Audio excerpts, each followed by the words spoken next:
What's up, guys? Thanks for joining the stream. Got a good one for you. Hopefully, I had a good weekend. I had a pretty good weekend. It was super busy. On top of getting the car prepped, and so I got the car back from Joseph to get the car detailed and all that. I got it pretty late, and then I had to do a bunch of prep to get the car ready. And it ended up taking almost all night on Thursday night, and I didn't go to bed maybe until like 3 in the morning, Friday morning. Had to go to work, and then still had to do a little bit more prep on the car. But yeah, it was a good weekend. It was Tunerfest, if you didn't already know. Tunerfest by Rev Match Track Days, and it was a great time. It was held at the Firm, which is a local track here in Florida, maybe about an hour away from where I live. So it's probably going to be the test track for the channel. And when I say test track for the channel, if you guys don't know, I bought an FK8 Honda Civic Type-R, and that's going to be like the project car for the channel. It was all stock, and all I did to it was the regular maintenance. So on Thursday, I with the help of Ian, we did oil change, transmission fluid change to hopefully remedy the second to third gear shift, or I think it's first to second gear hesitation and launching hesitation. So we did transmission fluid, the oil, brake fluid. We flushed it out. We changed the pads, and man, where the pads were horrible. Yeah, I didn't stream. The last time I streamed was Wednesday. So actually, yeah, let me show you some pictures of that. Oh, Series Zero, what's up? Thanks for joining the chat. Yeah, I'm going to the Honda Meet Track Day, so that's in about a month. So this past weekend was the Firm, and then in 2 weekends, not this coming weekend, the weekend after will be Roebling, and then 2 weekends after that will be the Firm again for the Honda Meet. So if you guys aren't going to that event, there's a couple new track people who follow the channel. I recommend you guys to go to that. It's only like $170 for a whole day. Sign up for a beginner, and maybe you'll get an instructor. So it's a really good, super easy, like relaxed environment.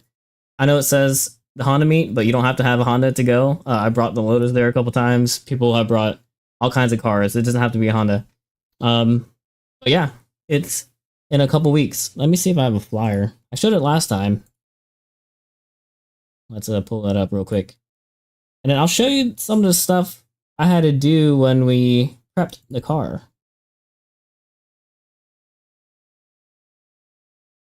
Of course, my computer's gonna go slow. So you say, nice, I'm going to try my best to go to AW11. Or get the AW11 out for the Honda Meet. Gonna give it another track test this weekend before Tail of the Dragon road trip. Oh, so what's this weekend? What are you gonna do this weekend before the Tail of the Dragon? And the Tail of the Dragon, you going with the S2K guys? All right, let me see if I have a flyer. I thought I did. That's loading. Oh, I don't. But if you go look for the Honda Meet on Facebook, Instagram, there'll be flyers on there and information and link on how to sign up. And I think it's like a super great deal. $170 for a whole day. You get 5 sessions, 20 minutes each session, right? 3 usually in the morning and 2 in the afternoon. Sometimes you get a bonus one at the end where it's a free-for-all. So you might have 6 sessions, but that's depending on the weather and depending on if there are any delays. So if you don't get that 6th session, just blame it on the people who delay the sessions going out. But yeah, so you believe it's a normal open track day at the Firm. Okay. I'm going to be putting in a new oil pan for the car Wednesday. I want to make sure everything squared away as far as oil leaks are concerned. That's good. Yeah. I can't wait to see it. I like the open track days. I'm looking at memberships. So I could go to open track days more, but there's just so many of these events that come up through the year that are really good price because it's group pricing, right? So I'm still on the fence about a membership, but I think there are enough events through the year where I could do like install a part and then test it, install a part and test it. So that's the plan for the car. But yeah, the open track days are great at the Firm too. It's just more seat time. More seat time is always good. What's up, Adam? You going? I can't wait to hang out in Roebling. It's been a minute. When last track day we did together was maybe last year. Roebling, also Roebling, was it? I don't remember. But yeah, so let's look at some of this maintenance stuff. This is all the stuff I had to do Thursday before the track day. So let's look at the air filter real quick.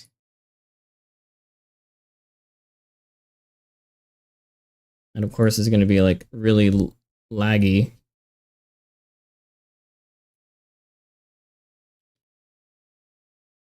So that's a picture of a tech inspection. But here's the air filter. This thing is like crusted over. So the car has 126,000 miles, and that's the air filter. I'm assuming it was never changed. We also did spark plugs. I have a picture of spark plugs. They looked okay. And let's see. Oh, I don't have a picture of the brake pads. Let me see if I can try to get that real quick while you guys wait.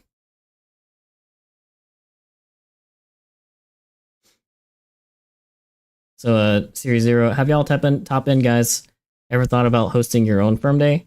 I think the top end guys we've always wanted to, and the S Tech guys we've always wanted to, but if something ever comes out of that discussion, then I'll let you know. But I mean, we've always wanted to, right? It'd be great, right?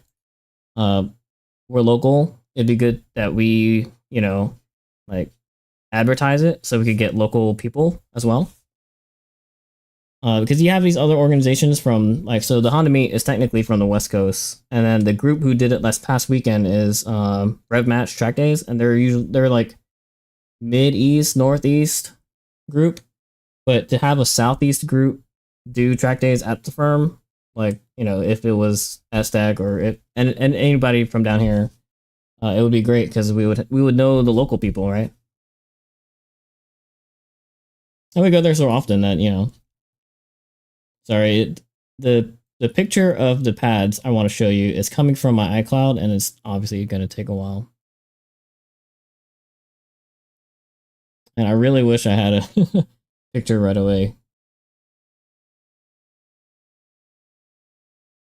But it was like the remaining pad is as thin as like the metal back, if not thinner. I think it was probably thinner.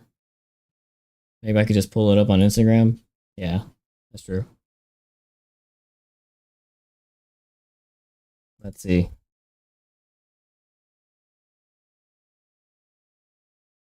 Make sure you guys don't see my Instagram.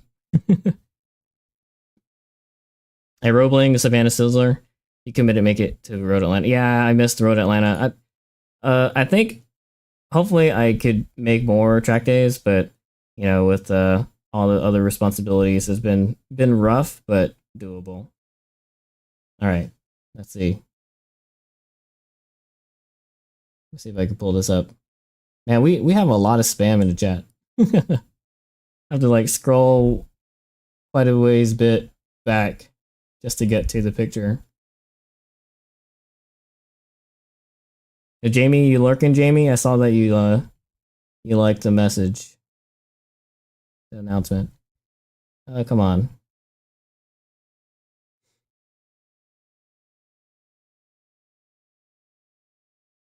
Yeah, some good things, bad things happened during the track day that we'll talk about. I just want to show you this picture of the pads real quick, but it's taking a while. Speaking of the pads, even though what's up, Jamie? You're on the vertical chat. I guess you're on mobile. Even though even though we did the pads, we still had braking issues, and I'll show you what happened. So here are the pads. I don't know if you could see that. Here are the pads. On the right are my new Hawk HP Pluses. On the left is what the guy had in there. I didn't know the brand, but it almost looked like he only changed the pads once. So in 126,000 miles, he probably changed it at 60 or 70, and then it was due for another change. But this is definitely would not have survived the track day. This would probably be down to the metal, and I would have been boiling over the fluid and crashing. So it's pretty rough. So Adam says we can try and see about hosting a day at the firm. we can ask the rest of Top End and S-Tech and see what's up. Yeah. So Adam's our fearless leader as far as track content for Top End. So maybe, yeah, I know that people have talked about it in the past. So, all right. So those are the pads. Let me see if I have something else. So I did all the maintenance on Thursday. You know, the messed up, the air filter, the pads were all messed up. Changed the spark plugs, all that good stuff. Got it track ready, and the car did okay. The only thing is, during the first session, I had a oh crap moment. Let me close this. You know, so here's tech. We made it to tech. Okay, the car passed. You know, this is when I had the stock wheels and tires. So my first session, I wanted to test these 20-inch wheels, and with the stock-ish tires. They're the same tires, just wider, and it wasn't so good. The wheels were super heavy, and the tires had no grip. So I got teched with the stock tires. Here's us in driver's meeting. We got Cade, and then Diego. These are the guys in the Discord. Eladio back here, right? And actually met Lap Around the World. I don't know if you guys watch his YouTube channel, but he does a bunch of videos at different tracks. So he actually gave me a shirt.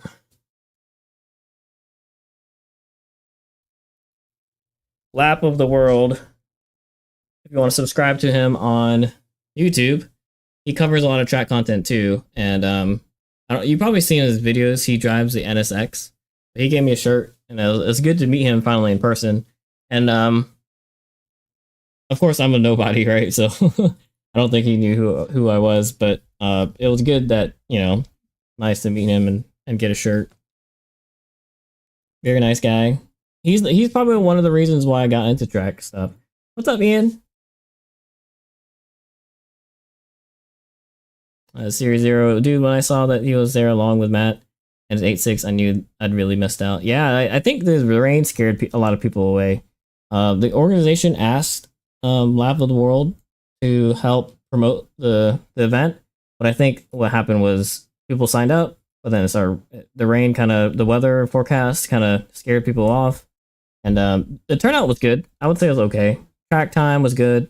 Whoever did get on track, even though it was a little wet, got a lot of laps and seat time. The only thing that was kind of iffy was the attendance for the show wasn't that good, and there was only one drifter. So I think with the rain, if the weather was better, it would have been better. And I think since this is the first time they've done it, you know, you always expect the first one to be kind of like, not sure, right? But the second one, I think is going to be good, because everyone who went, they enjoyed it. At least I did, and they're going to go back. But yeah, so there's us. And here's a video of my first session. Let's take a look. This is with the stock 20s and stock tires. We'll probably go near the end. Maybe like the 10-minute mark. And you can tell how slow I'm going, because if you can tell, it's like still raining and wet.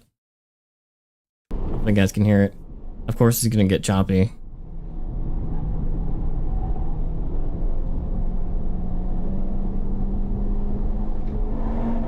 I don't know why it's like buffering. It's on the computer. Man, nothing's going right now. Can I change the playback?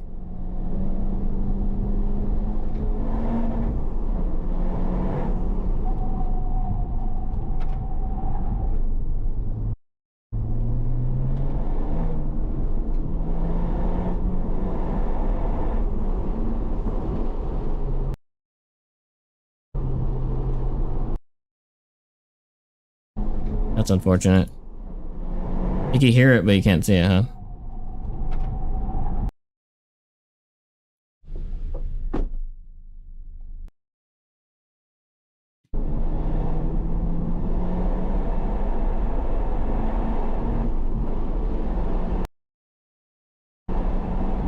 Alright, let me reload it. Man, that's unfortunate. I think it's because I'm using the streaming computer. The computer I use to stream is also the computer I'm using to play everything.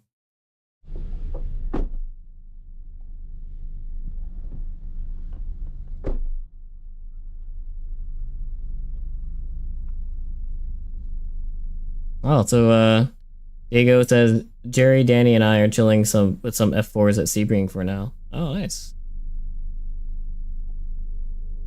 What game?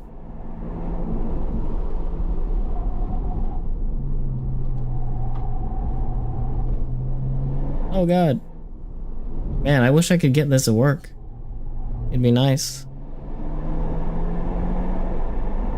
A little slideshow here. Let's see if I could close some things. Free up some RAM.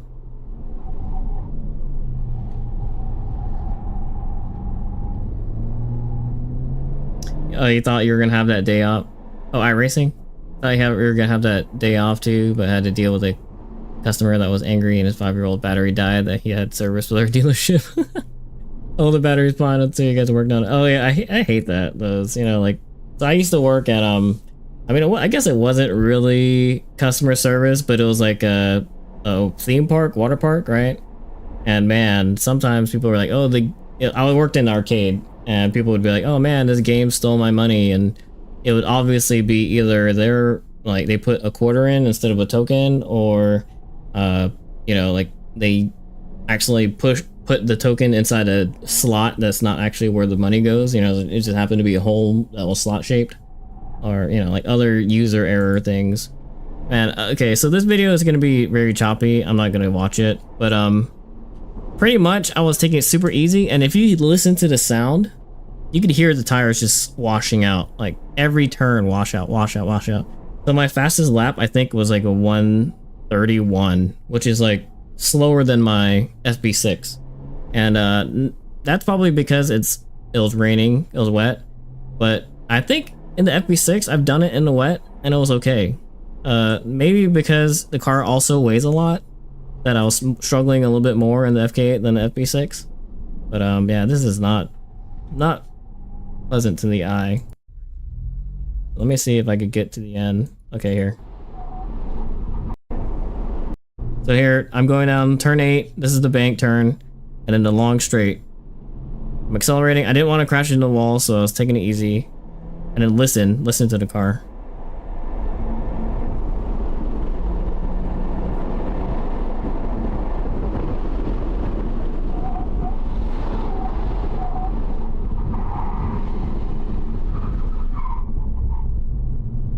So I don't know if you heard it, but look, I'm pitting out now. I know it's a slideshow, but my brakes stopped working. It literally was, my foot was all the way to the firewall, and I just did not make turn 10. Like, I stopped at a normal place. I usually stop. I mean, I was obviously going in a little slower than I usually do, but I was not stopping, so I just went straight through the pits. And I've never had a brake failure like that here at the firm. But it was kind of sketchy. I had to stick my arm out the window and, you know, wave people away. Luckily, I slowed down enough. And then when I drove through the paddock, I had no brakes at all. Like, I'd push it down to the floor, and then the car would slow down maybe a little bit, so I'd have to engine brake. And then I parked it, and I just let it cool off. And I was worried that, man, you know, we just changed the brake fluid. Maybe did I leave a bleeder valve loose and all the fluids everywhere and all that good stuff? But I actually, when I looked at the car after it cooled off and I calmed down, there was no fluid anywhere. The reservoir was full. None of the calipers were leaking. The brakes looked fine. So I just decided, hey, maybe the fluid boiled over, or the caliper or the rotor got too hot, and I let everything cool off. And then this was like, I don't know, 11 minutes of pushing it hard. No breaks in between, hard braking, everything that I usually do in the FB6, and the brakes failed. So I skipped the next session, and I used that time to bleed the brakes. There was a little bit of air in the driver's side caliper, but that's it. Everything else seemed normal, and it wasn't even a lot of air. So that could have been it. That could have been signs that the whole system was kind of boiled over, and I'm, like, because air compresses, right? And A little bubble could make a big difference. But anyway, I bled it, and then Ian, who's in the chat now, what's up, Ian? He said there's a kind of a common issue that happens with stock FK8s, even if you upgrade the pad. So I was running HP pluses. I don't remember if you guys saw the chart. Let's see. Do I have it?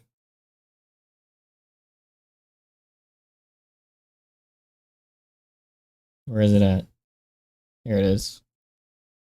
If you guys remember this chart, the reason why I went with the HP pluses was this cold temperature mu is similar to, it's like very kind of flat, right? And especially in cold temperatures, it's the highest in the cold, which means it's very streetable, right? So this is the reason why I went with HP pluses.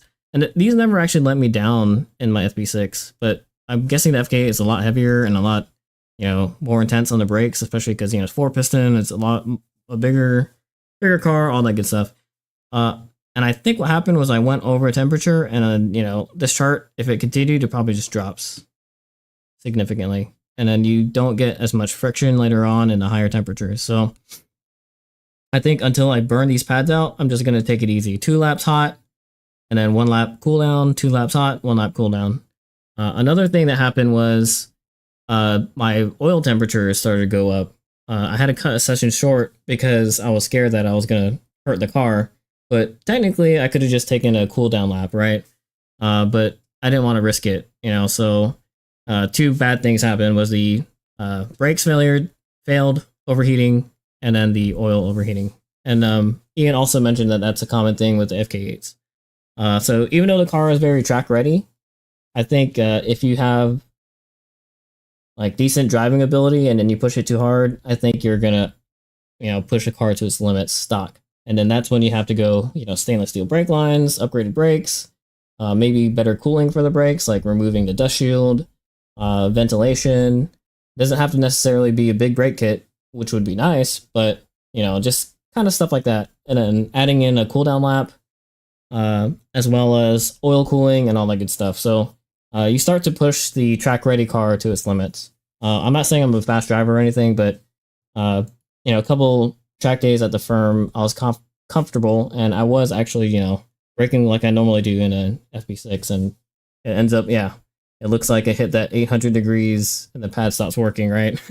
That's what happened.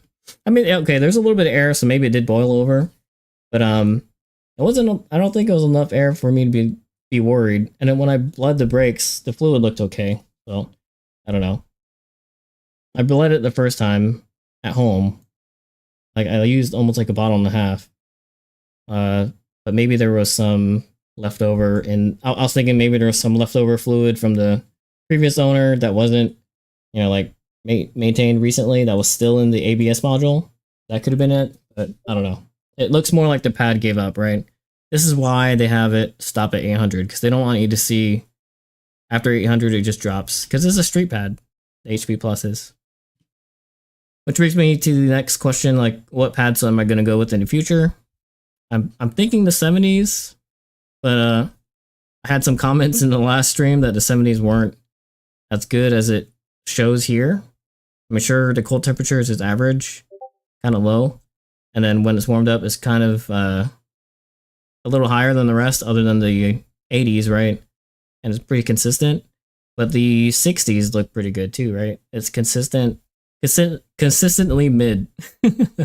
I mean, maybe the same performance as HP Pluses. So maybe if I'm going for consistency, I'll go with the 60s. And I'm building the car for global time attack, so there's no limitation on the pad. If I want it to be street and track, maybe 60s are the way.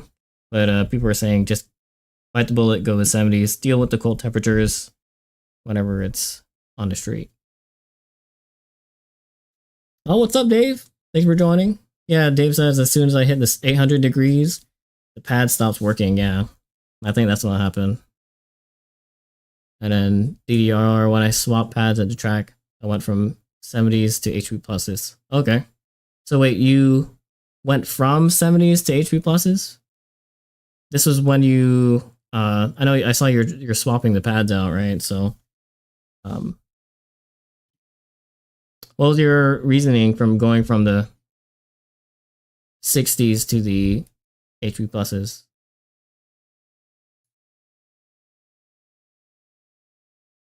And then Dave says 60s would be your recommendation. Ditch the HP pluses. Use them for street only. Okay, yeah, I could see that.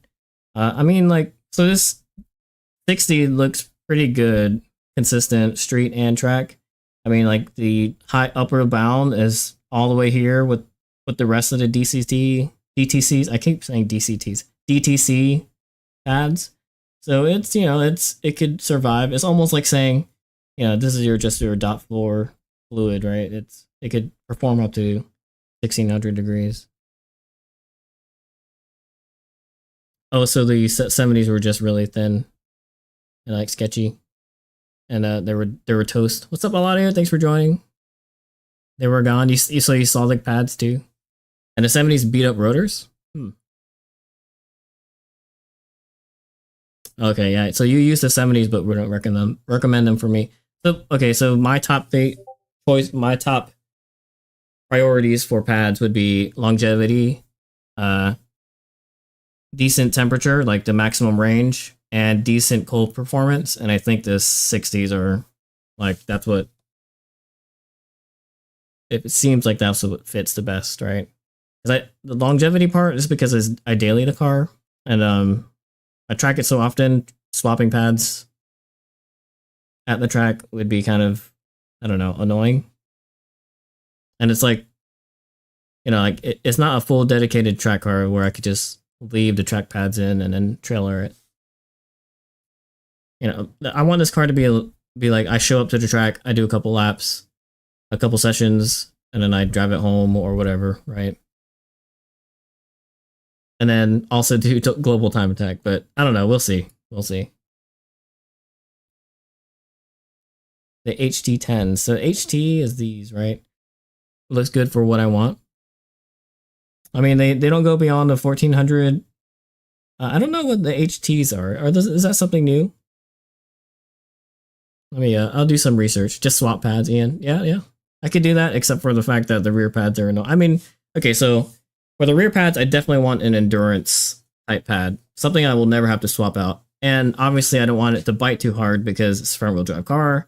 And you bite the rear, you lock up the rear, you lose the rear end, right? So, I want something tough in the front and then something that will last really long in the rear. So maybe what I'll do is 60s in the rear for sure, and then be on the fence for another type in the front. Oh yeah, 70s coming up to a stop sign. Nope. So there's a, what is it, like in front of my neighborhood, there's a sketchy like stoplight where sometimes people don't stop. I don't know why, because maybe it's because it's like a back road. And I don't want, you know, me leaving the house, cold brakes, to not be able to stop there while someone runs a red light. Yeah, 70s, yeah. It sounds like, yeah, 70s is not the way. So if 70s are bad cold, it makes me wonder how bad the 80s are cold. These almost seem like you're like sliding on grass if you're, you know, like iRacing grass levels of grip or stopping power down here. 60s in the rear is still maybe too much. Okay. Oh man. Okay. So what is like the longest lasting hawk pad that I could put in the rears? The HP pluses? Something that lasts a long time. I hate changing the rear pads because you have to do the whole electronic brake deal. I mean, that's just me being lazy, right? Just do a lap in the neighborhood riding the brakes. I'll try that, Jamie. Let's see how it goes. Yeah, the set of R4Es on the ND. And you weren't a huge fan of them.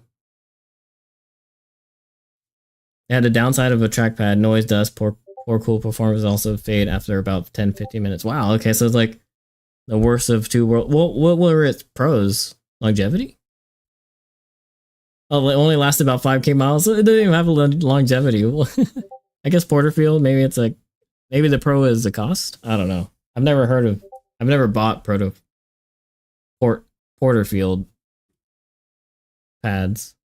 But yeah, so that's the story of what happened at FK8 during this weekend. Now, Ian, we got to work on how to deal with the cooling. I already bought some vents, open vents, along with tow hooks. So you know, I'm starting to prep for global time attack, and you need tow hooks. But so those are the things coming. I'll do an episode, maybe talk about the effectiveness of the vents. I could measure temperature. I don't know, but I want to try to do everything up to the point of having to get an oil cooler, right? So you, Adam, your rears are just regular power stop ceramics. Oh, so the spoon calipers up front, a Hawk HP Plus. Yeah, the FB6, the HP Pluses were like perfect. I could do a whole like 40-minute session at any track, nonstop. I mean, you guys have seen me out there.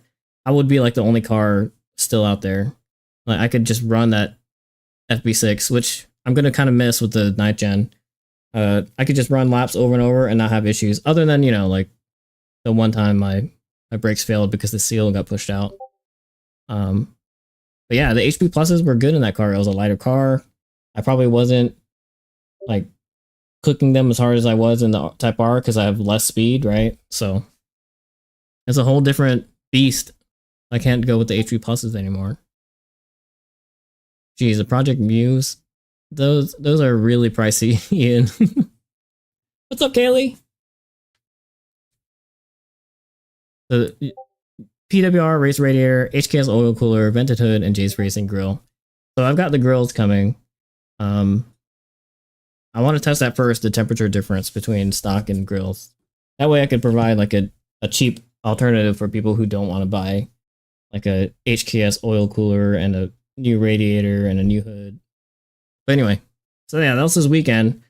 I had a blast. As soon as I switched to the new tires though, man, it was like a night and day difference. I went down, I think 10 seconds. I went from 31s, which, you know, that was me also one being careful with the car, and also it being a little wet, from 31s down to 21s, right? Just by changing the tires. Let me see. Do I have a video? Yeah, I do have a video. Let's play that real quick. That way you guys could judge me. I know you guys like to judge. I'm going to play it off of YouTube because apparently my computer's laggy because of all the stuff that's running. Oh, I actually don't have it on. I'll have the last video I have is of Homestead. I don't have a video of. That's kind of disappointing. All right, so let's. Hopefully it plays. Cross your fingers, guys. I might have to play the vertical version. So let's see. Episodes. Let's everyone judge my video. My lap. Yeah, those tires, holy crap, they were. I've never driven such a poor performing tire. So I have the Yoko Apex on the Lotus. That was manageable. I would lose grip and slide a little bit, but and then even in a real wheel drive car, it was kind of sketchy, but it was not as sketchy as what came with the Type-R. They were, I forget what they were. Ian, they were Toyo. I'll pull up the picture. It's funny because I just got the pictures. Set of Westlakes. Oh, like the little like, what are the Chinese brand like? I forget what they're called, but like the drift. People just buy them just to burn them up. Those tires. All right, let me pull up the tires for you guys.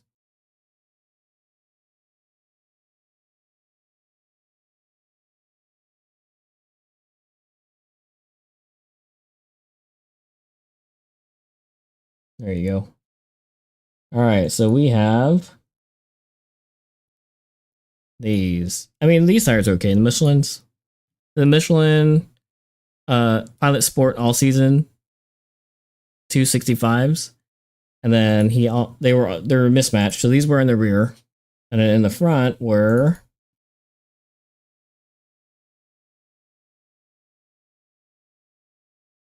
all season tires, right? But it's weird. They were worse than the Yokohamas that I have, the Apex. And those suck.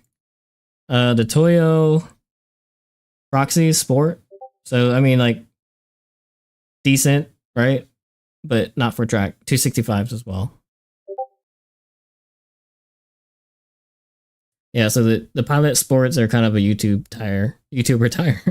Yeah, a lot of people bring them up. Maybe they do a lot of sponsorships. $80 for the Westlakes. Yeah, so those are the tires. Yeah, I mean the Pilot Sport name, right? So then when you go to all seasons, it's kind of like, oh. Yeah, those are not grippy at all. And I'm running like, what, Falcon 615? Super cheap tire, but a great tire. So here. These are what I was running. I switched over to these Falcon 615s. Not the best, right? Of course. They're even like one of the worst 200 tread wear tires. The 660s are way better, and it's still the same category, right? But I went with these tires because I was comfortable with them. I could hear them. And I didn't want to start off the gate with like super slick tires, right? I'm gonna have to change up the tires when I go do global time attack because they require 220 or higher. So I still got to do my research on that. The max width they do for front wheel drive cars is 295. So I have room to go wider. I don't know what tire and manufacturer and compound for my 220 requirement, right? So I got to do more research. But these are for like daily / occasional firm track day. All right, so I was looking up the video. And all the stuff fit in the back of the Civic. Pretty nice. All right, so let's look it up. Oh, you can hear it, but you can't see it. All right, so we'll watch this real quick. It shouldn't lag because it's optimized.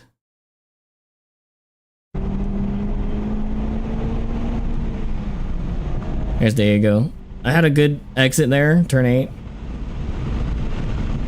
On the straight. I hit one about 110. It's a little wet. It's drizzling right now. Turn 1. Broke a little early, turned a little early, but it's nice having a lot of power.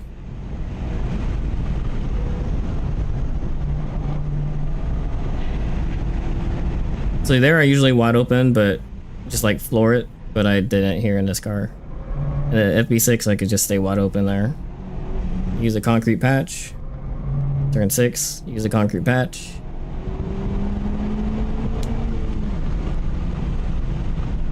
You abuse that curb, you abuse that curb. I'm still kind of trying to figure out how to do turn 7.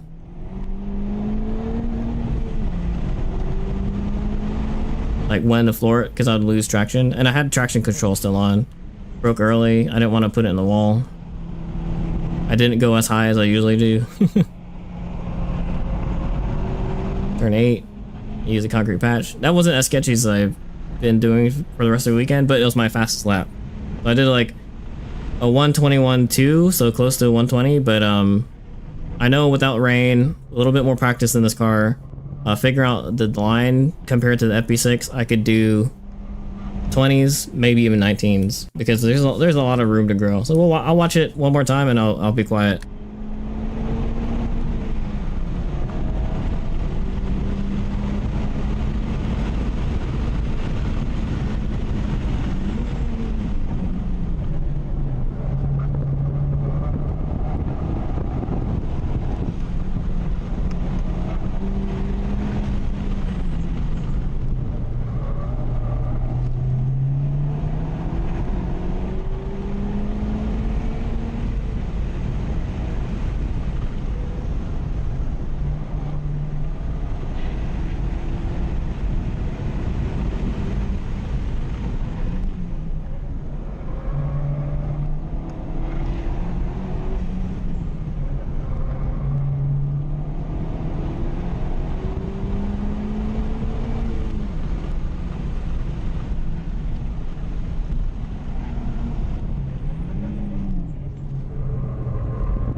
Series Zero, you say, what do I think of the new turn one wall? There's a new wall, turn one.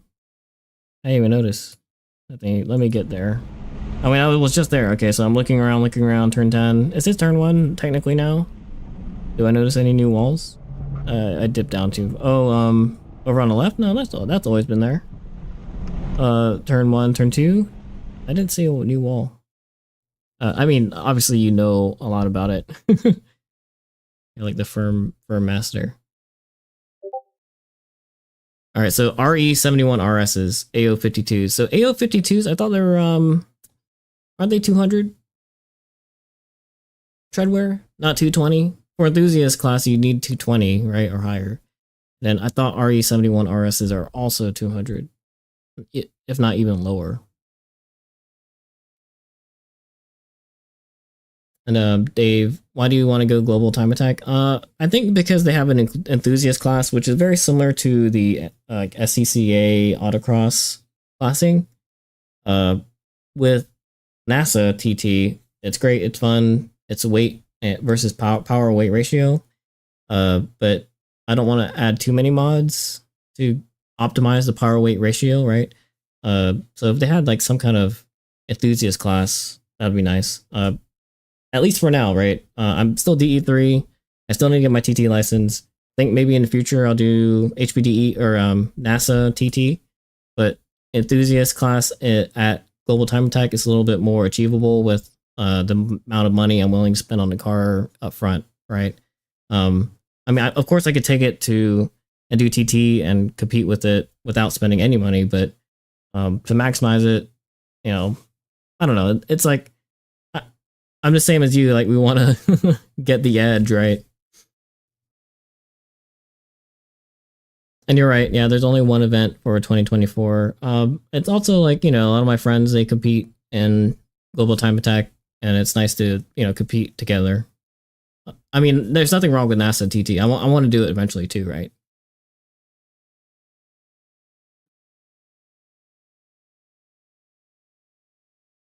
That's always, so Series Zero is always a move with the velocity of Veloster N. Keep pushing the braking a bit further and spend a little less time cornering. Yeah, that makes sense. I do want to brake later, but with such a different car from my two cars that I've driven before were really light, right? The FB6, not so light, but the Lotus, super light. I could push the braking extra late. But with the FK8, it's a little bit heavier, bigger car. I didn't want to, and also I didn't want to total it on my first week of ownership. I was braking a little early. My turn-ins were decent, but I knew I was overslowing. Yeah, so it's a, you know, like shakedown of the car. Not too bad. Yeah, enthusiast would be any 220. So I can do more research on the tire. See what other people are running in the 220 treadwear range. Yeah, 100% agree with you, Dave. I do want to build a car for maybe TT 4 is the lowest I could go, right? With the FK8. I definitely can't do 5, right? 5 or 6, too much horsepower. And how many people will usually run TT4? Like, is there a decent amount of people who run it? I know you guys. I mean, lose. To be honest. Oh, 7 to 10 people? So 4 is the most stacked group, I guess. It's a good middle, you know? Balance between power, weight. The dream used to be Sunday Cup, right? On the fits. Really low horsepower, slow cars, but a nice all driver mod and suspension and setup. Well, yeah, so that's the fast lap. If you guys have any comments on where I can improve, let me know. Put them in the comments. I definitely got to get used to it. General rule that 2,500 plus cars, like the weight, likes to be on the outside of the concrete strip before turn in for a 7. Yeah, lighter cars want to be in a turn out on the inside of it. Yeah. So yeah, I got to figure out turn 7's mine. Let me find the car or person with a car about as heavy. Maybe I could just watch like the NSX, right? The car is pretty way big, but then it's a rear wheel drive, a little different. Oh, Jamie, I really had you looking at Sunday Cup the other day. Yeah, you should do it. I mean, like, I know you have like a Mustang, a Project Mustang. I think you should just do HBDE, like do DE1 with the Mustang, or another project car if you don't want to finish the Mustang, and see where you like are comfortable, and maybe just finish the Mustang, track it once, and then either go with the Mustang more or build a Sunday Cup car. If you want the Mustang to be like a show car, I would just make that Mustang like a show car, because it's it's like a little bit of a classic car at this point. Oh, they're almost there. 3. Oh, so on my chat, I see your message, and the 3-0 is cut off, and I thought it was like $300 or $3,000, but I didn't realize he said 30K. Okay, so don't track the Mustang after you finish it. Make it a show car, and buy a Fit or Fiesta or one of the other Sunday Cup cars. Yeah, Dave just wants us to run with TT with him. Yeah. Unfortunately, we're going to Roebling in 2 weeks. I mean, it's a good reason to. But we're going with our friend who's going to start tracking again for the first time in years, and so that's the reason why we're going to Roebling. But Dave, you're going to Sebring with everyone else. So I know, yeah, I knew it. Sebring. Complete restoration. Yeah, do it. Fit is always the answer. I mean, honestly, Miata is always the answer, but Fit's a close second, right? A Sunday Cup. And Global Time Attack does a Sunday Cup too, so maybe that's how I do GTA instead of the FK8 and NASA TT. Yeah, a lot of all you guys are trying to get me into it. You should try to peer pressure Modi and everyone else. Ian, Adam, Sebring in October. Let me pull up the calendar real quick. I know maybe not everyone might be going, but at least we could talk about upcoming events. I know some of the guys are in iRacing right now, but let's I want to stay hang out with you guys and talk. Let's see. So this weekend, nothing for me at least. The following weekend, Roebling, and then some of the other guys from Discord are going to Sebring. Then 3 weeks after that is the Honda meet. So here we go. The Honda meet, April 28th. So I know some you guys were mentioning it earlier. You should, if you're a new driver, the Honda meet's like perfect. I'm trying to get more people to go. I posted it in the North Florida Honda group, which is I think a lot of Jacksonville enthusiasts who are into shows and stuff, and nighttime meets and cruises. But none of them, not none. Most of them haven't been on track, but a lot of them are interested. So hopefully I could get a lot of them to be in beginner, and then maybe I could coach them or whatever. But I will also be testing the car. So the weekend after that, CMP, I'm skipping that, I think.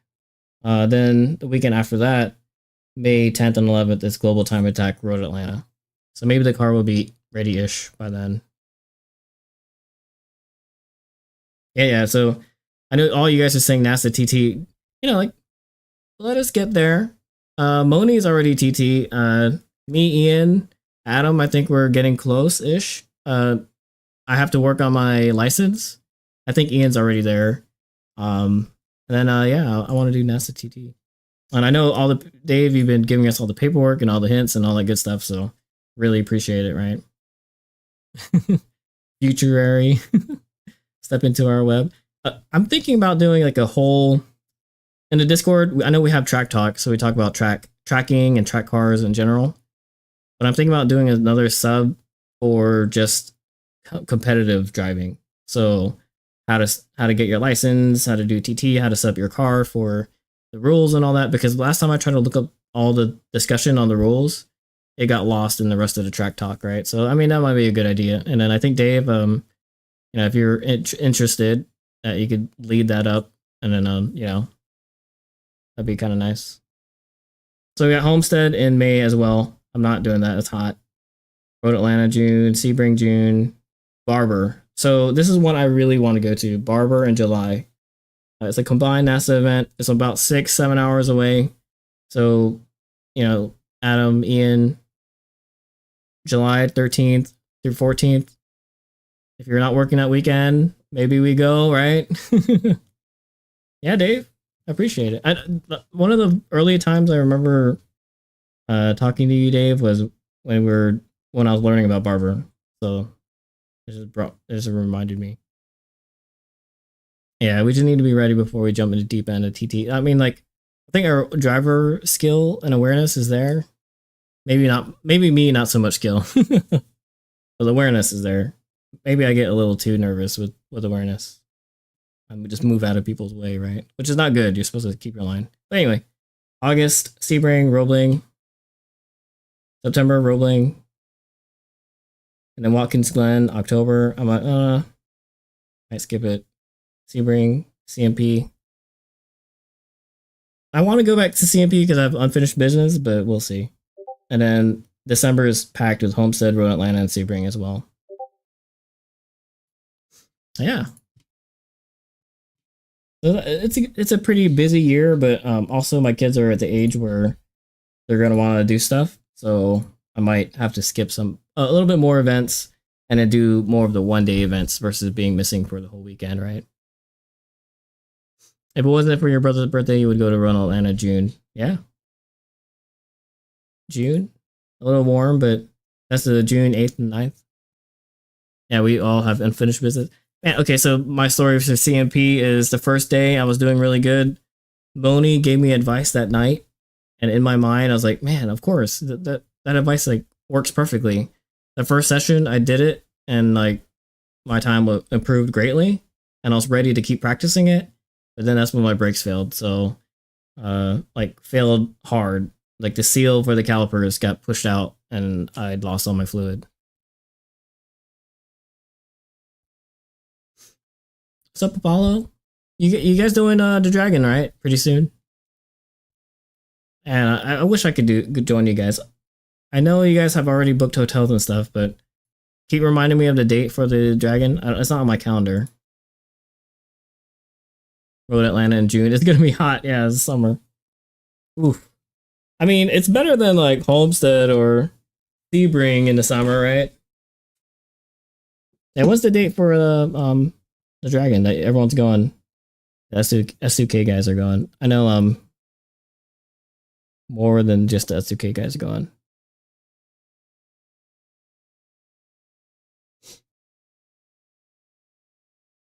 Let's see. All right, so let's keep talking about my first track day there. Okay, so all that happened. Let's look at some pictures.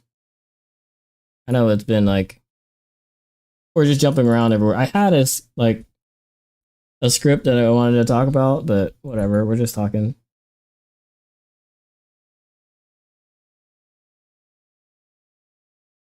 So here are some pictures from the weekend. The stock wheels look really good. The black with the red lip. I think I might go with black for my next set of wheels. Here's, tech. Finishing tech. Here with the stock wheels, tires. 10 seconds slower is pretty horrible. Okay, week of April 27th is the official event for the Dragon. Take the FK8. All right, let me put that on the calendar right now. April 22nd, right? And you guys are staying longer than that. 22nd, that's a Monday? Am I seeing that right? Oh, the whole week. Yeah, that's right. You guys you have like a whole like itinerary for the whole week, huh? Week of the Dragon. I keep saying every year I'm gonna go with the S2K guys, but always like something comes up or I screw it up. I'll take the FK8. Maybe I'll take the kids and the wife. We could like sightsee and stuff when we're not on the Dragon. That'd be nice. Yeah, Road Atlanta in June won't be as bad as Sebring, yeah, for sure. Like, it's a little cooler than here in Jacksonville, actually. So these pictures are by Ryan, RJM Media. Let me pull up his. Let me see on the bottom, RJM Media, and then this is at Red Match Track Day. So those are the ats for their Instagrams. Let me do it one more time. It was a little quick. Take a screenshot. Just go check them out. Takes good pictures. And the stock wheels look really good. I mean, like, as much as I love the look of 20s, they're way heavy. People were lifting them up and comparing them to the RPF ones, and it was like almost double the weight. It felt like. And this mass is rotating mass too, right? Or the weight is rotating mass. Yeah, a couple good shots here. Like that little lean, the stock suspension, right? I had it in R mode, right? Obviously. Man, it looks good. Such a good looking car. I'm abusing the S's here, driving over the curb. I wasn't able to go 3-wheel like Diego was. But that's because the car weighs a lot more, right? And my suspension isn't as hard. It's soft. Alright, great pictures. Here's Kate interrupting me. I think this was after I put the wheels on and had to test the brakes. Driving around the paddock. I should have straightened the wheel. Man, the RPF blends look good. I kind of wish they were a little flatter face, but it's all good. The 18s look way small compared to the 20s. So if you look at the 20s, these look huge and these look thin or small, but the tire looks beefy. Yeah, did I try it with traction control off? No, I didn't turn it off. It never got dry enough for me to... Oh, actually, no, a couple sessions were dry. I still didn't want to risk it, though. I knew I was cutting power, turn 10, 1, 7. All those places I was losing power because traction control, but everywhere else, traction control was kind of helping. One of the guys back a couple years ago got a photo of your Veloster N on 2 wheels over the big curve on the right. Favorite photo of that car. Do you have it? Can you send it to me in the Discord? 2 wheels? Jeez. I'll get race cars. I'm looking at Tacomas. I'm different. I mean, I'm looking at pilots still. Like, pilots are still on the list of cars I want. 3-row pilot would be nice. Little trail sport. Yeah, so you got pictures of the interior. It looks clean in the pictures, but it's not. Trust me. Joseph's gonna come help me out with that. I know I could just vacuum it out, but I like Joseph's work. And put, help local businesses and friends. Car looks good. All these action shots. I like it with RPF ones. The silver on black looks kind of nice. That's like my favorite look on the 9th gen. There was a little lake in the middle of the track because of all the rain. So it got this little lake shot. Too bad you can't see. There's no like reflection. That'd be cool. I like this shot a lot. Pretty cool. Actually, this guy messaged me on Instagram. The guy on these wagon. He did a 2.5 RS swap. Some parts, and yeah, the car was still chugging along. Looked pretty clean for its age, and he maintained it enough to take it on track.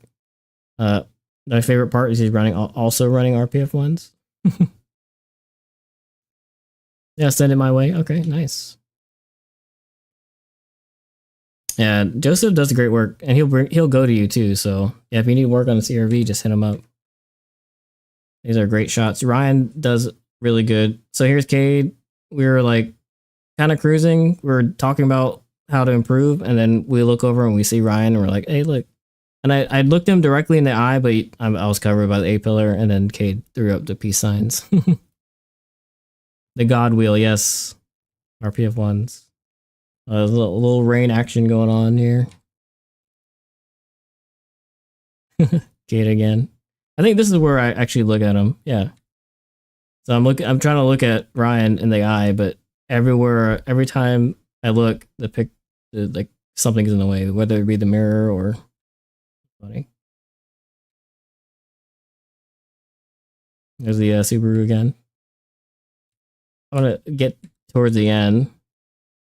Little Mustang, and this ND was beautiful. I loved it. It was like super clean. Looks so much better than the NC.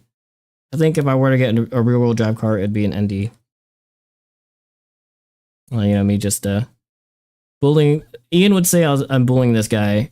He's pointing me by, but no, man. It was advanced, so it was open passing. He didn't have to point by, but he ended up pointing me by. All right, let's get to where that was a lot of fun. All right, so here's Eladio in the back, and then Diego. They were killing it on track too. I just happened to be in front of them for this picture. But yeah, it was Diego's first time at the firm, and he was like killing it. There were some places where I was following him, and I was like, okay, I gave him some advice. Like he wasn't going over this curb as much as I am here, right? But you know, first time on a track, still taking those pointers and still like putting out good lap times. So it's not like he was slow, right? There's just places for him to improve. And Diego, he's a like god driver, especially on the sim. You want to get a set of super RAPs for the AW. It's like the pre-RPF ones. Yeah, RPF 1 tried and true. Yeah, I'll take yours for a lap. I mean, like, I'm not, you know, every time I drive other people's car on track, it's always like much slower, right? Yeah, you can see the rain kind of coming. Oh yeah, it really started pouring.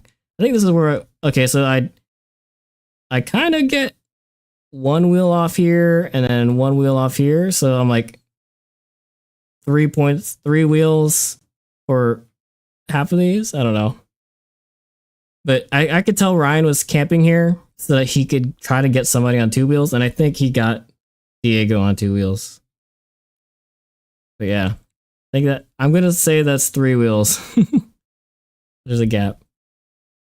And then this is the LE version of the Type-R. I was bullying him a little bit. Good driver. You know, like I saw him park next to me, but as soon as I came to talk to him, he wasn't a car anymore. I never got to say what's up or meet him. And I think he was swapping drivers anyway. So here I'm bullying him again. Bullying him into turn 8. There was no, like I said, advance was open passing, so there was no point buys, and I was waiting for my opportunity. And I think I finally passed him after 8. I got a really good exit. I think I have a video of that. I'll post it on YouTube. But we both went to turn 8. Like I was right up his butt. I feel like I did a better line and then got a better exit, and that's the only way I passed him. Abusing the curb again. That's only 3 wheels, not 2 wheels. Yeah. The rain was fun. This car is super like stable in the rain, but still I don't want to put it in the wall, so I still slowed it down. But yeah, those are the pictures from the weekend.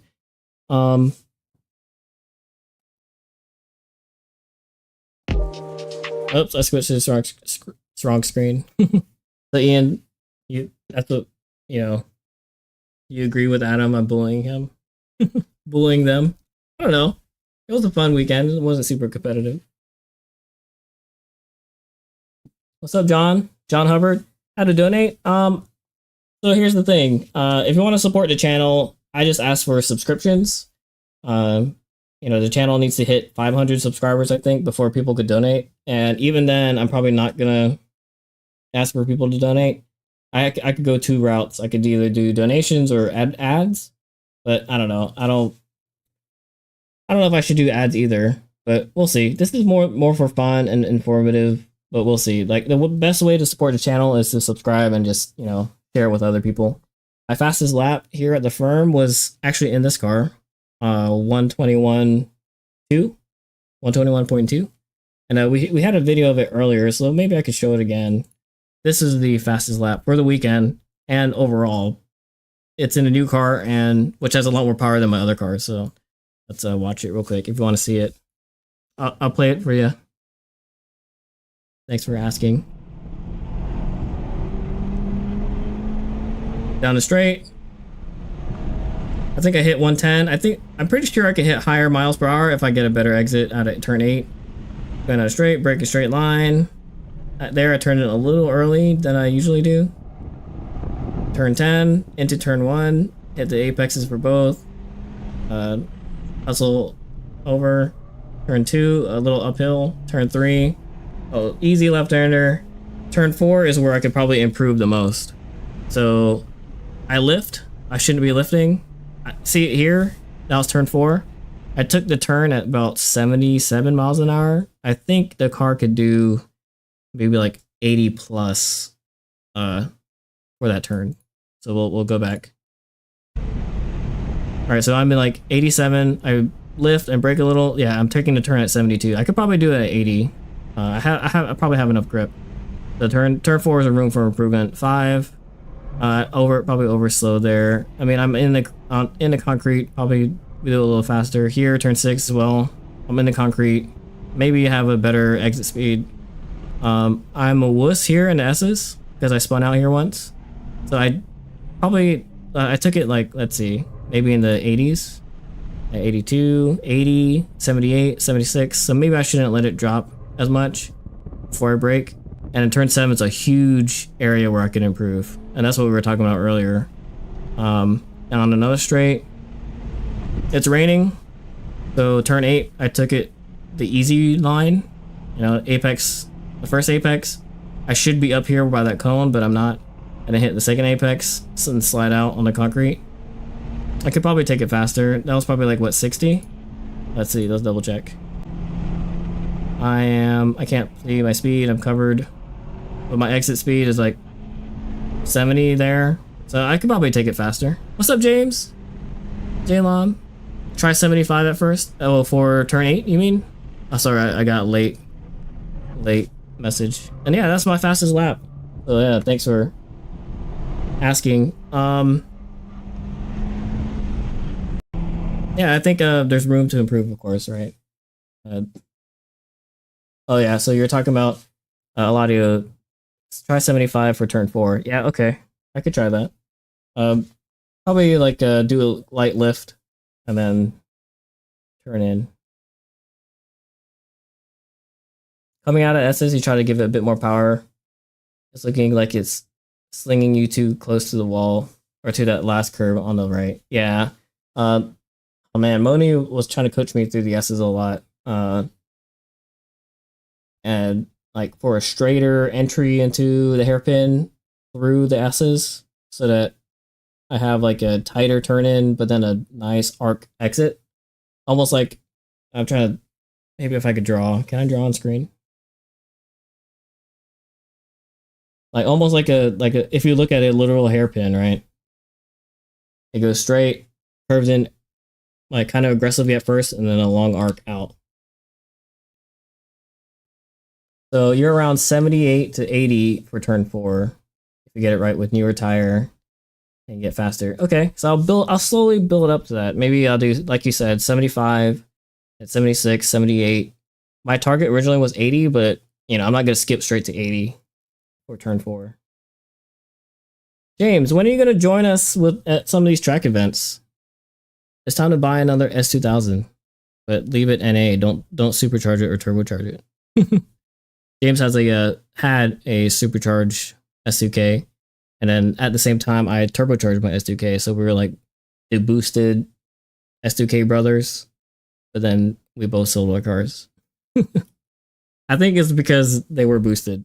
It was no longer fun to drive because sure, the boost added a lot of more power. Like I was at like 420, and then with ethanol with flex fuel it was like 600, but it was not, you know, like it was a straight line car. It wasn't fun to drive, and you know, it's heating issues over, you know, a lot more maintenance, all that stuff. It was supposed to be a weekend car. James, yeah, that's where he's been. He sold his car and now he doesn't hang out with us anymore. What the heck? He's all about that Tacoma life. Oh yeah, dude, you've been super active on social media with all your shooting stuff. You do more competitions lately? Yeah, that Tacoma life. Yeah, you should get a CRZ. Oh, thanks, John. So John, you're on the vertical stream right now, and how'd you find me? I guess you found me through shorts. But you know, if you're wondering who I'm talking to, it's because they're all on the the horizontal stream. YouTube splits the chat. I don't know why, for horizontal and vertical. But yeah, I'm on the horizontal stream. No, you're not shooting competitions, just shooting at FOP. Yeah. I mean, like the competitions are still once a month, right? Let me see if I have other pictures that I want to show. I think that's it. That's it for the meet. I was gonna jump on iRacing, but I don't know if the guys are still on iRacing right now. Yeah, it looks like they're in voice chat. So I can't tell if they're in iRacing or if they're in another game. Yeah, James does the 2-gun a lot. Did you know that Ian was sponsored at one point? It's funny that Adam, you were talking about a Tacoma. James was talking about it has a Tacoma now. So there you go. You guys just do, like your own Tacoma discussion. Yeah, Ian's all about that multi-gun competition. 3-gun, right?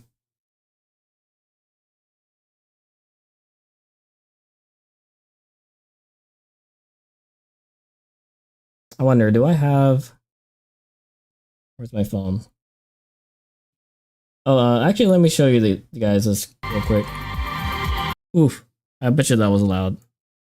Loud for you guys. Sorry for RIP headphone users. So this was the DJ setup at the event. And this guy, man, it was huge. Like, these little wooden panels could be considered a little cheesy, but it was definitely loud. A lot of bass. I know, right? So the event was cool. I mean, I would say if it didn't rain, it would be something that I would enjoy going to. The price was really cheap for drivers. It was like, yeah, it's great value, good life, right? But the price was really good for drivers. It was $120 for the whole day driving. But I think the way they make their money is by entry. So to spectate, it was $10. Other events, spectating is free. So now you're being backed by the spectators versus the drivers, and the drivers are actually providing entertainment. So that's probably why the drive was cheap. But I could see like the guy who drifted paid even less than the track day, and he got the most seat time because he was by himself, right? And he had just as many sessions as we did, but he had a lot of practice, and he ended up winning. Like, the prizes were actually really good. First prize for drifter was a turbo kit, and he got a turbo because he was the only drifter. And then there was I think $1,200 worth of discounts for whoever won the show car thing and whoever won the track car thing. And of course, it was our buddy at Lap Around the World who won the track event because he has a lot of experience and his NSX is super clean. So let me see if I have a picture of his NSX. I hope the volume doesn't wreck your ears. Let me see. Do I have a picture of his car? Oh, real quick before I go on. Jeez. I was gonna do a voiceover at the track, but or I was gonna record a section during the track, but then the music was so loud. That little guy, the guy in the CRZ, was out there killing it. Yeah, he won just for showing up, right? He got a turbo because he was the only one who showed up. I think all the drifters backed out because of the rain. But, I mean, shouldn't that help with the drifting? Yeah. So Top End got best group at the sticker show, and all we did was show up. That was a great show, too. Also, unfortunately affected by rain. So the rain kind of killed the crowd, right? All right, so where is the, let me see. Oh, there it is. Yeah, see the music in the background is just so loud. I'm about to get copyright striked. So yeah, this is the Lap Around the World, or Lap of the World. He takes his NSX, packs everything in it, and drives it everywhere. It took him, I think he said, how much did he say? Like 7 hours, 8-hour drive to get to Jacksonville, or 6, I believe. Oh, Dave. Oh, man, I got 0 shots of your car. I didn't... When you were leaving, I was like, oh, crap. I didn't get any pictures of Dave's car. But, it's a surprise, right? So, Dave, whenever you're ready, Just let me know. I'll make a reel of your car. No, man. Hey, we all parked together. We all hung out the whole weekend, the whole Saturday. And then you're gonna give me trouble for not posting a picture of your car. Audio was drifting around the track. Yeah, it was like pretty wet. Oh man, for real. Okay. I'll get a picture of your car next time. Whenever you're ready for it to be revealed. And it's, I mean, like, you guys know that Dave has SUK that's still being worked on. So what did he drive to the meet? I don't know. You guys have to figure it out. Yeah, if the SUK is under construction, what did he drive? You guys have to guess. I'm not going to give you any more hints. Do I have any footage of... Oh, so the session I missed for advanced, I was able to actually get people, like, record people on track. It's always hard to get footage of people on track when you're in the same group, right? Pink convertible. It's a Barbie Corvette, right? So here's an audio taking turn 10 and 1. I still call it turn 10 and 1 instead of turn 1.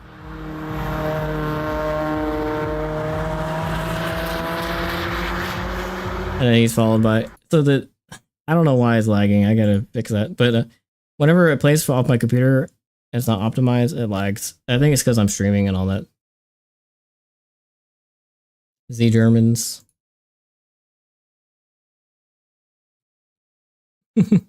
BMW, I mean Supra. Speak of Germany, when are we going to Nürburgring? Because Ray is there right now, sending me pictures. I'm still jealous. Like, we were all supposed to go together. What the heck, man? You left us. All right, so Marcus sent a picture. Oh, there. Oh man, it's kind of hard to see. There it is. He says he's on 2 wheels. I don't know. What do you guys think? Is that really 2 wheels? It's a little blurry, almost like Photoshop. Are you sure, Marcus? Are you sure you're on 2 wheels? I'm gonna say yes. I trust you, right? A Prius.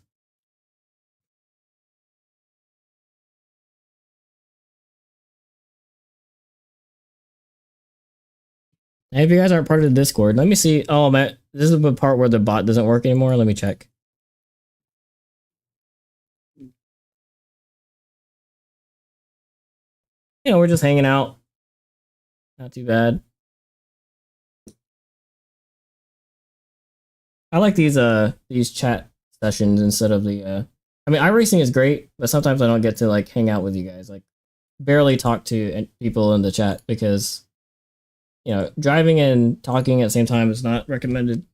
All right, so I'll just send a manual link. There's the link to the Discord if you're not part of it already. And that's usually where we go talk about events, talk about sim racing, talk about upcoming track days, car setup, memes, everything. I have a couple new people joining the chat. I see Rami has just joined.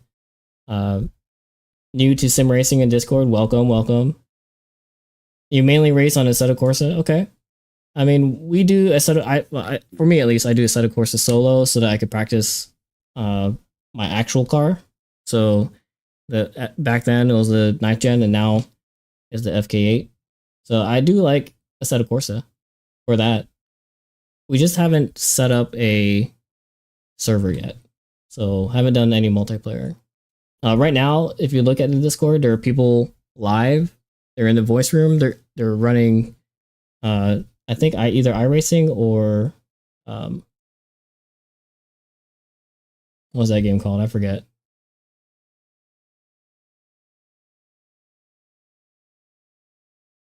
LFS. Yeah.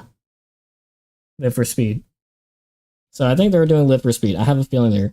But then, like, earlier, Danny said they were doing iRacing, so I don't know. If you guys are interested, they're doing it right now. Hop on and join. Marcus had fun once. Let's see. Marcus is Series 0. You'd like to join our Discord clan there? There it is. There's a link.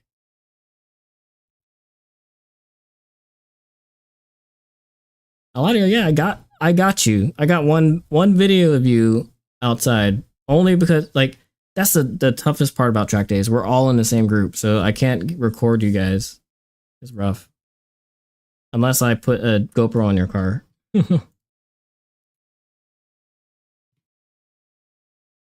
With a decent mount, I can't, lose a GoPro just like Diego. Diego lost his GoPro.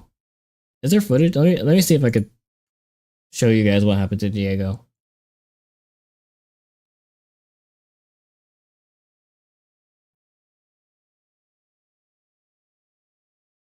Here's what happened to Diego.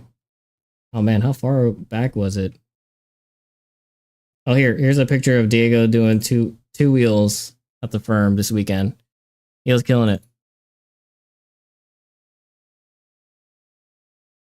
Oh, now you guys get to see all the chat. No screenshots. Stop. Like, everyone who's in the Discord, you guys are on TV. Hi, Mom. Look at this. Look how high Diego got. 2 wheels. He said he did it on purpose because he saw Ryan take a picture, so he was like, okay, let me hop up on 2 wheels. So he hopped up on 2 wheels. That's insane. I mean, like, the grass here obviously is taller than the ground, so he's higher than what you see here. This gap here, there's even more space behind this grass. So Diego was just flying. I think this is turn 4. It's always scary going over turn 4 this fast with 2 wheels, because then your outside wheels take 100% of the load. I mean, they're obviously outside front wheel is going to take a lot of the load all the time. But when you're on 2 wheels, even more. But maybe that helps, right? Because now all your weight's onto 2 wheels and you get more grip. But out of turn 4, you're going like 80. And, like, if you don't settle the car in time, you're going to loop it. And then that's where cars flip, right? Turn 4 is where the Integra flipped and a bunch of other cars flipped. So good job, Diego. Super risky, but, he's young. He can do it. All right, let me look for this video. I don't know if Cade wants to talk about what happened to him over the weekend, but I'll let him talk about it. Dang. I guess he didn't post it here. He posted it somewhere else.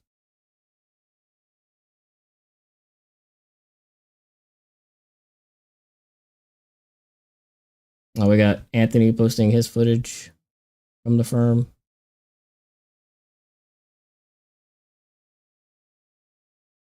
All right, here. I think this is the video. Can I make this bigger? How do I make this like on the right side? You might have to watch it through this small screen. All right. You guys can see that, right? And the camera flew out the window. So make sure you guys secure your cameras, right?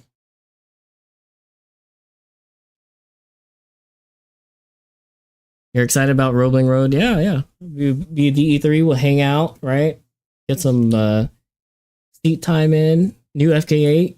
I'm gonna take it easy first couple days, or the first day. Which means, okay, so we have Roebling coming up. Next stream is gonna be the community stream. I don't know what we're racing at, but it'll be an iRacing, and I'll probably talk about what I'm doing to the car to prep for Roebling. But next Monday is the stream where we're gonna be practicing for Roebling Road. So I'm gonna hop in Assetto Corsa, maybe have a multiplayer server set up, but we're gonna run laps in Roebling as much as we can. Adam, Ian, all you guys going to Roebling, you guys need to get on the sim, and maybe we could go together. Or if you're just watching the stream and driving in parallel, that'd be great too. You too, Eladio, right? We all got to start practicing Roebling. And the reason why I want to do Assetto Corsa instead of iRacing is because the iRacing FK8 is like a race car FK8. So the transmission's different, power's different, weight's different, everything's different. And it's slicks only, right? So I can't I can't practice in my street tires on a car with slicks, so that's why I'm gonna practice in Assetto Corsa. And plus, Roebling's not even on iRacing, so it'd be nice. You know, we'll do Roebling, FK8s, street tires, hopefully stock setup. Ian, you were saying that the FK8 mod was a little different from the real car. Is that right? Yeah, I need to have Diego set up a server for Roebling. That'd be nice. Maybe I can ask him later.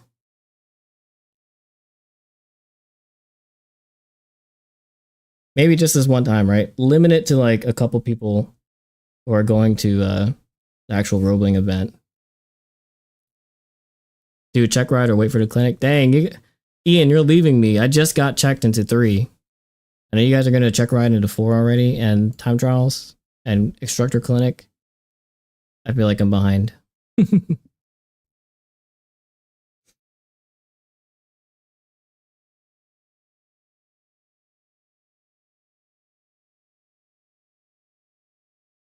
Yeah, it was a great weekend.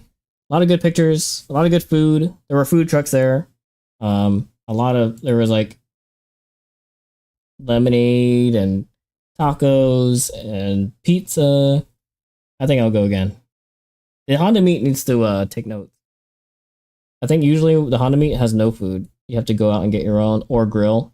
One time I think they had a food truck, but yeah, they should probably do a little sideshow too. The Staker meet was nice because I had a sideshow. Maybe also coincide it with Cars and Coffee, right? So it's good. It's always fun to do the firm when there's spectators because you could see them like cheering you on and all that stuff. And this is the turn 10 and 1, where if you're really fast here, like it looks really, really good. Oh man, this little slideshow. There. Turn 10 and 1, right in front of the crowd, right? You can like drift it or like squeal out to the outside. Oh, I just realized here that Eladio is running his street tires. This is before you switch tires. So these are your like, now you're on your really grippy tires, huh?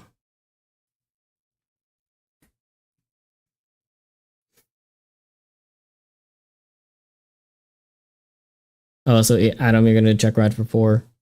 You're gonna go through the stages. Yeah, I think me too. Honestly, like, you know, instructing would be nice, but I think for me as a content creator, I'm gonna stay in 4. That way I have time to record you guys and capture video, make content for the channel, all that good stuff. If I was instructing, I wouldn't want to take my focus away from the student. It wouldn't be right? As an instructor, your priority should be the student. I mean, sure, you have your free track time and all that, but your focus should be on the student. If the student is not enjoying their time there, they're not improving because you're not helping them, then the student will never stay for another track day, and probably not invite others. And DE1 is like the bottom of the pyramid, right? It's the base. If the DE1 guys stop coming, then we are the last generation of track guys. And then, you know, people are just going to do takeovers all the time. So it's up to us, right? As instructors and D3 and up, 4, whatever, to bring out these new guys, get them interested in going to track days. That way, you know, like we can keep growing the community. You know, like-minded people, all that good stuff.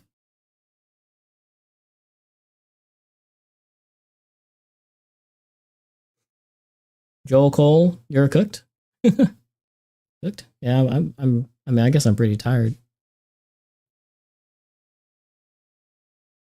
Yeah, I'll probably stay in 4, but we'll see.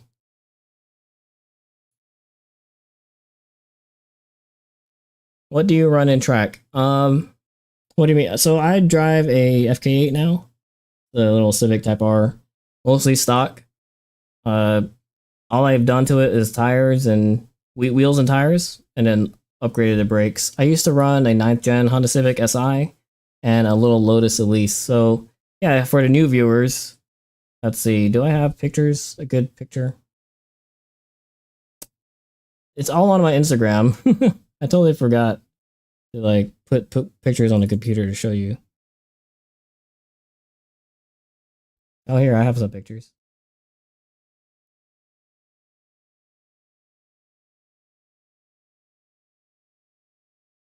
So here's my 9th gen that I used to run. I still have it. Might sell it. It's going to be out at Roebling. Someone else is going to be driving it. But this was my main car for when I first started. I started driving in 2001 or 2021, doing these HPDE events in this car, the 9th gen Honda Civic. And then I also have a Lotus Elise. Let me see if I got a picture of that. No, not there. It's mostly videos that I have on the computer, not really pictures.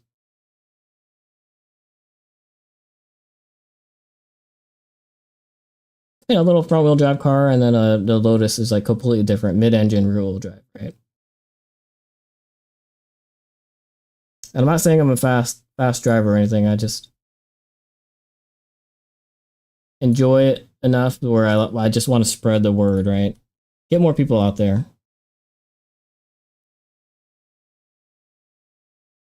Elise, there it is. Here's my weekend slash kind of track car until I got the FK8, so it's not a full track car anymore. There's my other car, a Lotus Elise. My quarter mile, I don't run quarter mile actually. I do HPDE days, which are like road course. So all the mods I do on a car actually hurt my quarter mile time. Everything is stock power. That way I could, you know, gotta be competitive. But like the wing, the fat front tires, all this stuff don't help with quarter mile times. I mean, sure, the weight reduction helps, but all this extra drag, the aero, right? Canards, splitter, wing, just adds drag, and you know, it doesn't help me in my quarter mile time. Last time I done quarter mile was when I had a turbo Eclipse, and I never even did drag for in my turbo S2000. Like I should have. That car was probably built better for the quarter mile, but I never did it. I just, you know, I went to the events and had fun, but I never ran the car because I was saving money, and I was probably wasting my money on the track days. What's the price for the FP6? It depends on who you are.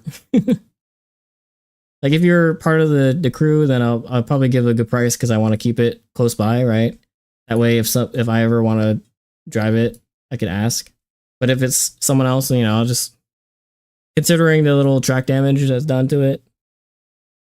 All right, you see these aren't speed lines; these are scratches because I hit a wall. Considering the damage, I mean, even though I have like extra carbon fiber parts everywhere, like spare hood, fenders, all that good stuff, I probably will or will not include it in the selling price.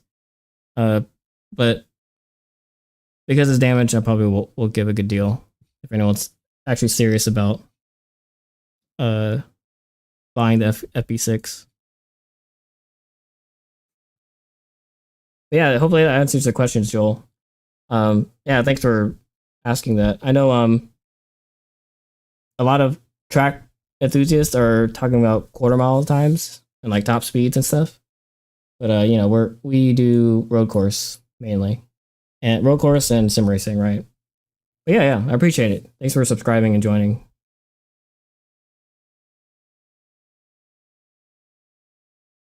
All right, so I think that's all I had to say about the event and the brake failure. I mean, that was the main topic of the discussion, was the brake failure, and I think we have steps forward to kind of fix it. A little bit more cooling, hopefully a better brake compound, maybe new rotors. The stock rotors seemed like they were decent condition. There weren't any cracks. Some of the holes in because it's drilled, right? They're drilled rotors. Some of the holes were clogged. Maybe just clean them out. But maybe eventually I'll get some either slotted or blanks. But yeah, definitely pad change. I went to the HP pluses, but maybe I'm going to go with DTCs or DCTs, DTCs, 70s, no, 60s. But we'll see. So future upgrades, and like I said, in the next event, I'll for sure give you guys an update on what the parts do. So yeah, thanks to everyone who's joined the chat and sat down and talked about it. We talked about it for an hour, almost 2 hours. So that's pretty good. Yeah, you'll see the FK8. I'm editing the videos right now for the event and the prep and all that good stuff. So look out for those.